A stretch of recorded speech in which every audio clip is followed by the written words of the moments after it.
Hey everyone, Butley here. I'm with Patch like usual. How you going, Patch? Hi, I am going alright. How are you? Yes, good. I'm excited. I'm really enjoying playing this game. So I actually really love going back and rewatching it and reliving the experience. Having said that, this is not going to be the most exciting episode, I'm afraid. It's an RPG at its heart. And from time to time, there are going to be moments where we have to go through the kit of our, dozen party members, the abilities, the traits, do some shopping, trade some gear in, all that stuff. I guess it's not that interesting to watch, but we're going to show it anyway. I would have cut it completely, but I think if you're trying to play along or you're trying to understand how to do certain things, you can still watch and see in the background what we're going to do. I think for the most part, at least for the first, say, 20 minutes of this, we're going to ignore what's going on. And later on, we'll have a look at some of the codex and some of the things that have been happening. So yeah, that's what we're in for today. Next episode will be a really cool battle, so hopefully you guys will stick around for that one. Patch, did you want to lead us into something today? Sure, I wanted to talk about RTS. Not just RTS in a general sense, but also specifically Command and Conquer, and how I always felt it was sort of an oddity in the context of RTS. Because for a long time, it had a very unique system of how it worked. You were really deciding there where you're going to do what you're going to do there, weren't you? I will tell you honestly what I was doing. I know there's certain things coming up, and I may have alt-tabbed and looked up a browser and typed in a few keywords, try and get a hint, and then I was flicking through the locations, trying to read them and making sure I knew what was coming. Alright. Well, so real-time strategy is probably my favorite genre of all time. I don't know what it is, I just like controlling armies, and I like managing those armies, and I like picking the right group of units and things like that. It's always been a lot of fun to me, especially base building. Base building is such a core aspect of it. And this stems from when I was a little one. We had Age of Empires. I played a lot of that. Well, I played a bit of that, mostly with cheats. And then I played a lot of Command and Conquer Red Alert. And then played some Battle Realms, which was a really great game, and sadly didn't get as much love as it probably deserved. That game was amazing. And then Warcraft 3. And then from Warcraft 3, Dawn of War. And yeah, that's was basically most of my youth was experiencing a wide array of very different RTS games. And now that I'm all grown up and I can appreciate them more, I do go back and play a few of them. But one of the ones that always stood out for me, one series that stood out to me was Red Alert. Of just Command and Conquer in general. The first few games of it. So, I don't know, I guess I should sort of the unique thing about RTS is the way that you play them. The fact that you have to manage your resources, not just your gold or whatever, your money, but you also have to manage how you'll get that. Have to manage your units, your researchers. You have to manage your base, and all of that comes forth and projects itself into how you play the game and what tactics you follow up with. Except Command and Conquer has always been a bit weird for me, because when I played it when I was younger, it was a lot of fun. You just built whatever and did whatever and got a million of the biggest unit, or you sat in your base with planes. Yeah. Or you built a million MiGs and just bombed the enemy slowly, picking off their base piece by piece. Or you built a nuke, which did nothing. Can I just interject just quickly? Yeah, go for it. So I sat there on Voltaire for a second, and I had a look at the Constitution ability, and he basically couldn't get it yet, because for a knight you need to be level 10 to get it. That'll be relevant later. Okay. So we were saying you played sort of casual level Red Alert, and it was fun. Yeah, and Red Alert 2 is widely considered one of the best RTS of all time. If not, like a great RTS for competitive play, then at least a really good entry-level RTS. Like if you've never played one before, pick up Red Alert 2 and play it. It'll sort of introduce you to everything you need. Oh, the learning curves of the Red Alert games are amazing. Like, so Yeah. it's a bit handholdy, but not in a bad way. You're still having fun playing the game while they're doing it. Well, it does the normal RTS campaign thing where it gives you only a limited number of units, and it gives you a bunch of settings and circumstances where it teaches you how to use those units.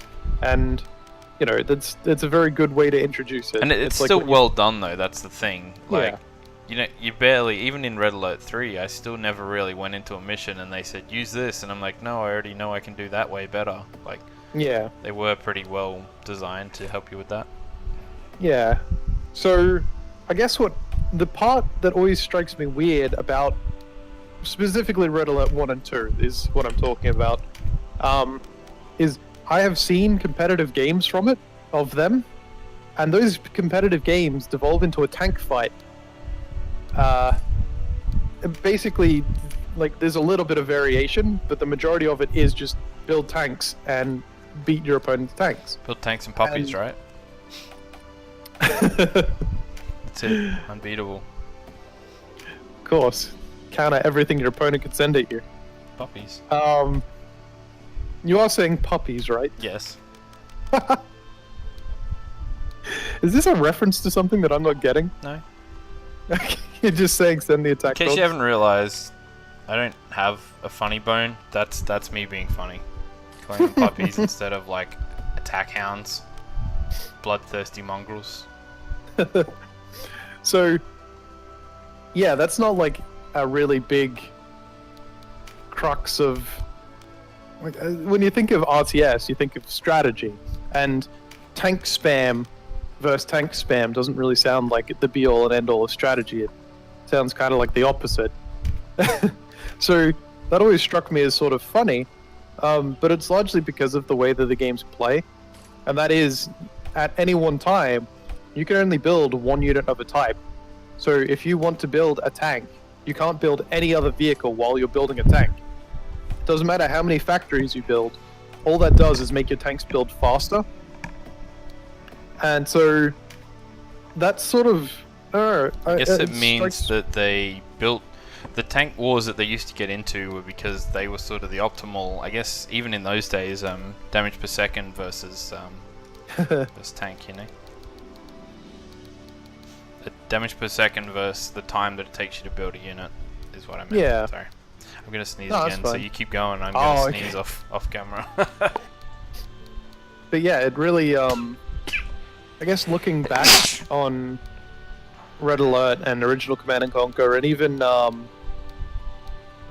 Tiberium Sun, being only able to build one infantry and one vehicle and one flying unit at a time always struck me as a really odd way to conduct an RTS, especially after I'd been introduced to others where there were lots of different ways to produce units, or even just in Age of Empires or Warcraft or whatever, where if you wanted to build more units, you built more of the building and built multiple units at the same time, because that allowed you to better capitalize on your resources. And it's just so, I guess what I'm saying is it's so odd that one of the most fondly remembered RTS series, one of the most iconic and long-lasting, had this unique building system that almost no other RTS really used. Yeah, I understand that. So it's like, why hasn't no one ever sort of copied that? Well, other people did copy it, but it seems like only Command and Conquer was successful. I mean, I'm pretty sure Command and Conquer copied it from Dune 2, the granddaddy of RTS. Okay. And there were a few other less popular copies, but it's sort of like, why is it so popular? What is it about that single unit production that is so good? And I think the answer is, for someone new to RTS or someone young, the idea of only having to manage one unit production at a time is a really good thing. Like, it means you can always be managing your unit creation. And the other thing that was great about Command & Conquer, even to the modern series, is your unit production tab, all your production tab, like your buildings and units, it's on the side. You can always see it and you can always access it. You don't need to go click on a building and select build this unit. And in many ways, that's sort of like the bridging gap. That's what makes Red Alert, Command and Conquer as a series in a whole sort of better than even the most modern of RTS. You've always got access to the ability to produce stuff, Could even you while you're imagine managing your troops. in StarCraft 2 if they had a sidebar that let you build your units? I know that the speed that competitive people play StarCraft 2, it probably wouldn't matter, but just for the general user, it'd be amazing. It'd make the game so much easier to play. Well, it's like if you want a specific building to build a unit from, in Command and Conquer, the modern ones, you can still do that because it now gives you, you can now produce from multiple buildings. It gives you tabs. And so you can still do that. But just having a sidebar means, like, say you want to queue up 5 Marines, and you just click 5 times on Queue Marine, then it would just pick each barracks you own and build a Marine at each of them, like queue up a unit. And that'd be great. That'd be great for every RTS. Why isn't this like a global practice now? I think the answer. I'm really upset. I'm angry now. I think the answer is probably in the genre as a whole. The games that still survive in RTS, which is very few and far between, they are kind of already set in their ways. Like we said, StarCraft and Warcraft, they're not going to change how they operate because that's what everyone's used to. So something like Red Alert, which doesn't really, it's not really a thing anymore. It's just not. No one's going to copy that. There's no one new to the field that says, what's the best RTS mechanics? Let's put them together in a game. No one does that anymore. Yeah, they did that once, and it was one of the greatest RTS ever to live. But I'll talk about that in a bit. I just wanted to sum up this Command and Conquer thing and saying, sure. For RTS, the amount of strategy that actually goes into the earlier games isn't that great. But I 100% agree. If you're looking for a game series that can really introduce you to RTS mechanics, Command and Conquer is great. Red Alert 2 is a really, really great starting point. It's the last Command and Conquer game, I think, that had building only one unit at a time. And it's very easy for anyone to sort of play and learn and enjoy. It was definitely one of my first RTS experiences. Yeah. And now for the greatest RTS ever, at least in terms of controls and management. And this is something that just baffles me, because this is like way better. You better say the thing I think you're going to say, so I'm going to be angry. Supreme Commander Forged Alliance? Yeah. So basically, what this game is like out of this world. If you haven't played a lot of Supreme Commander, or you haven't heard of Supreme Commander Forged Alliance, it is, in the scheme of things, one of the better RTS out of there for really interesting reasons. It's sort of hard to go into without experience, and it's a very hard game to play without experience. It's sort of one of those very steep learning curve games where you sort of have to learn everything at once almost. But it's something I've not quite got into. Yeah. Having said that, I was never the biggest RTS person. I played really casually on Red Alert and Age of Empires, but never the biggest. Whereas I've ventured into learning strategies and like pro builds and things from RTS games because I just have a passion for it. So having said that, I know a lot about Warcraft 3 because I actually really enjoy watching the replays of competitive play. So in Subcom Forged Alliance, some of the controls are like astonishing. You can set buildings to auto build units. Like you pick the unit and you queue it up, or you alternatively set like a repeat build, and then it just builds each unit that was set in the order. You can tell it to build 5 units at a time. It'll only build 1 at a time, but you can tell it, build 5 of these. And a lot of these little features, like you can queue up a lot of stuff, and a lot of these little features are just in aid of players, so players don't have to focus too much on their macro, on the macro of building units. They also don't have resources quite in the same sense of other games. Your resources are more like a bar that you fill rather than a certain amount you have. It is a fixed amount, but it can only fill up to a certain point, and then it caps. And then you just want to spend it constantly. So you never want your bar to be full, and you never want it to quite be empty. You always want it to be like just a little bit above empty, which means you're using it at max efficiency. Yep. And so the game is a lot about making sure you're constantly producing units at the right, speed and teching up and things like that, and increasing your resource rate so you can use bigger units and all that sort of stuff. It's a bit more of a optimizing style build than yeah. spend what you have kind of thing. Yeah, and because of that sort of way the game plays, it has these much bigger macro game sort of games where you have these giant sprawling battles. Each player can get up to 1,000 units, I think it is, including buildings. But that's a lot of units. And I've watched a few, I wouldn't call them fully professional, but I've seen a few very good players play 4v4s, because 4v4 is actually an accepted format in this. And watching them play is fascinating. You see people with 300 aircrafts swarming over their own territory in a pattern, just in a guard against enemy bombers and things. And the other unique thing about this game is most commonly the elimination. The way you win is by eliminating the enemy's key commander, which is much better than destroying absolutely everything. And the games can end if you just catch their commander out of position. And it's fascinating. It gives you that extra element of what I've got to manage and what I've got to look after. Yeah, some of the games I've watched with a friend of mine called Warlemming, a mutual friend of ours. And it will look like one team is winning the game, only for a small shock twist for one of the commanders to get picked off, and suddenly it completely evens out, or the balance of the game tips entirely off of someone's surprise tactic. And that's really what you want in an RTS, is a game where your tactics and strategy really do impact the game and change the game state and what's going on. You can make different strategies or different changes on the fly to fix things up. So, you know, combat your opponents and things like that, definitely.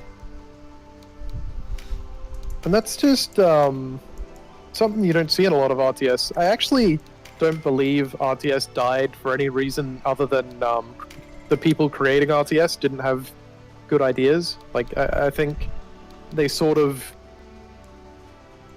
had a limit to their imagination, and there could have been great things that they could have done, but they just sort of didn't end up doing it. One of the big problems of RTS is the way the game ends, typically, is destroying the entire enemy base. It's well, at the point where you're destroying the entire enemy base, the game is already over, and it's not interesting. Right. There's very few situations where taking out a whole base is actually fun. Yeah. The game's already decided. There's other elements that I was thinking of that I've just forgotten in the moment. All the unit controls, a lot of games have been high and dumb things down and make it easier for other people to get into, but I've always felt that RTS is sort of more of a niche genre. Anyone can enjoy a good RTS, but it's really a genre for people who are into base building and into managing armies. And I feel like dumbing down those elements, making it less engaging for the core, the really deeply involved players, is sort of draws away from it. I guess, I mean, it's obvious the introduction of MOBAs and things like that took away from the RTS genre as well. Well, sure, they took away a casual audience, but I think if a good RTS came out, you'd still get a lot of people buying it. I know everyone says that StarCraft 2 wasn't a success, it wasn't a hit, but I think financially it probably was just fine. Alright, let me cut in here for a sec. I'm really sorry, but this is so cool. That's fine. So remember I mentioned Voltaire was a knight and he couldn't learn Constitution? Mm-hmm. I changed him over to an archer because the requirement for Constitution on archers is lower. See, it's level 8 on the knight there, the little knight symbol. I should have stopped and looked at it.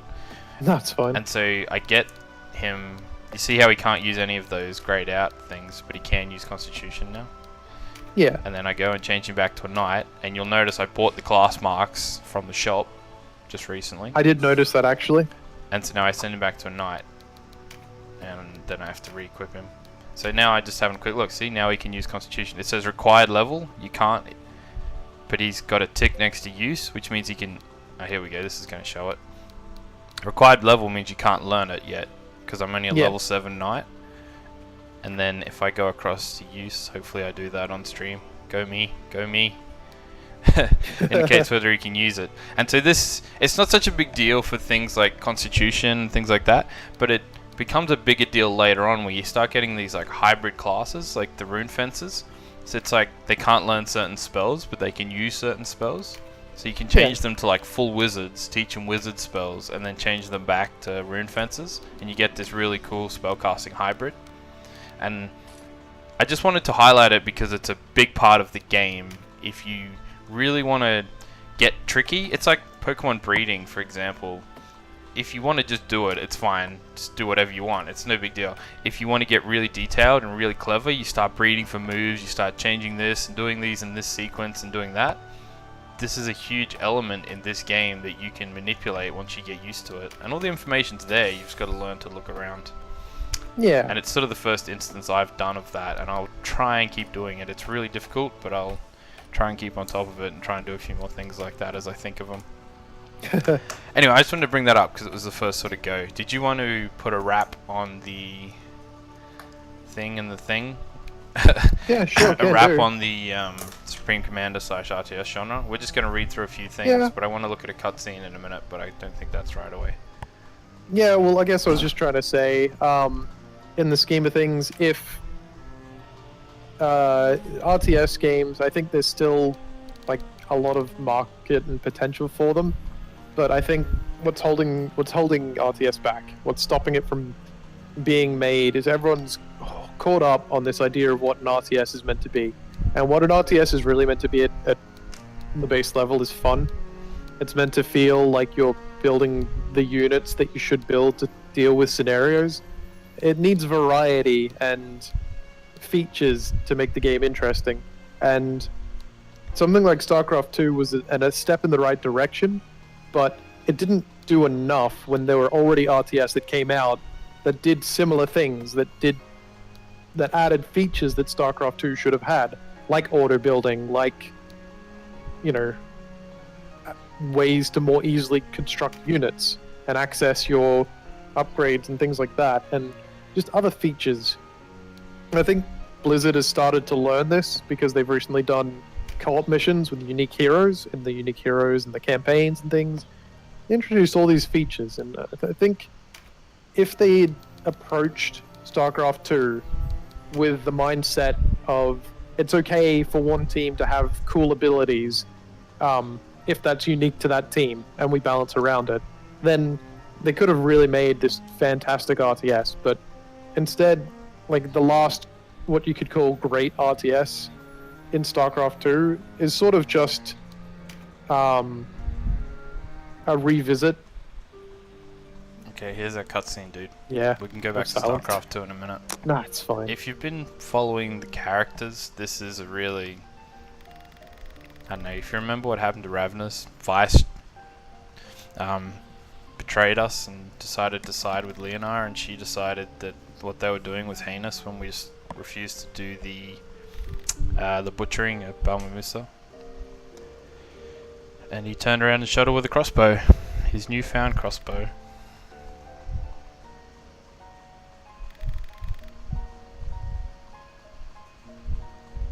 And so she's sort of on her deathbed now. Concept of time is a little awkward, but I'm assuming this is like the time of chapter 2 starting was supposed to be, I think, weeks after. So this was like something that happened in the meantime. It's kind of a step back.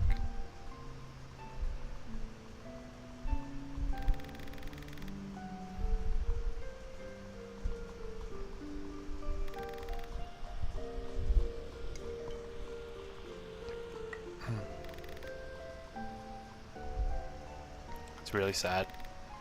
Because she was really noble. She's the one who helped us. She drew the enemy forces away when we took the castle originally. We sacrificed so much for the Duke, and then he sent us on this mission and betrayed us.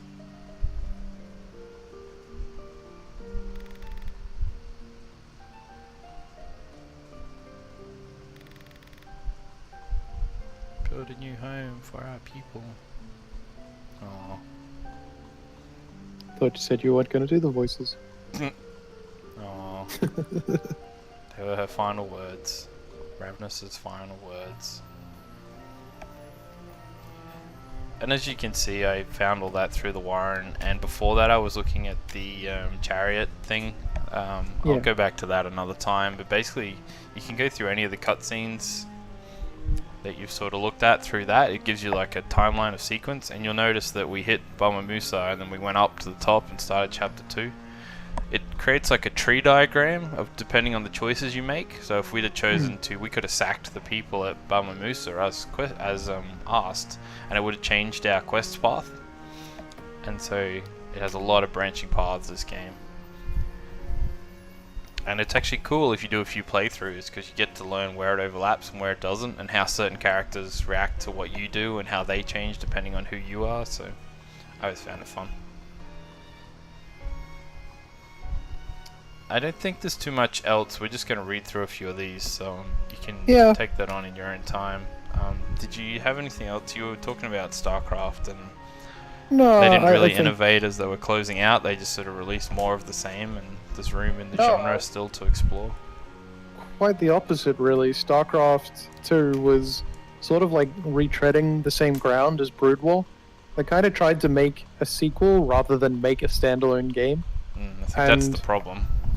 Yeah, that's the problem with many games. It might even be worth its own topic, because that applies to civs, that applies to so many things, where they take the previous game and they try and take what's good and iconic about it, and then they try and fix perceived issues that people had problems with. And a lot of the times, things that people think are bad are actually very important and good and healthy for the games. So they don't actually end up fixing them, because No. changing certain things really ruins, yeah, like you say, the balance of all the things that made it good. Yep.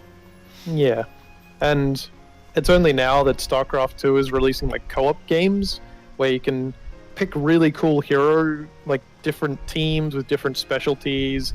Some of them have hero units, some of them have like special abilities that you can use at any time, and things like that. Like if you remember the general abilities from Red Alert 3, stuff like that.